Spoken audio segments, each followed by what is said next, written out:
مارچ جس میں police, Dolphin, traffic police, elite force, D S Ps اور ایس ایچ اوز نے حصہ لیا۔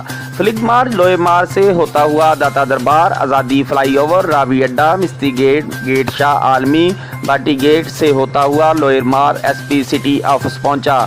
فلیگ مارچ کا مقصد عوام الناس میں احساس پیدا کرنا اور شہریوں کو حکومتی گائیڈ لائنز کی یاد دہانی کروانا ہے۔ شام 8 بجے کے بعد کسی بھی مارکیٹ، شاپنگ مالز کو کھولنے کی اجازت نہیں۔ تمام کاروباری مراکز حکومتی اوقات کار کی پابندی کریں گے۔ کرونا وائرس سے لڑنے کے لیے پولیس کا ساتھ دیں، غیر ضروری نقل و حرکت سے گریز کریں۔ شہری کرونا وائرس سے بچاؤ کے لیے حکومتی احکامات پر عمل درآمد یقینی بنائیں۔ مزید خبروں کے لیے دیکھتے رہیں ہمارا چینل 1 by 1 نیوز HD۔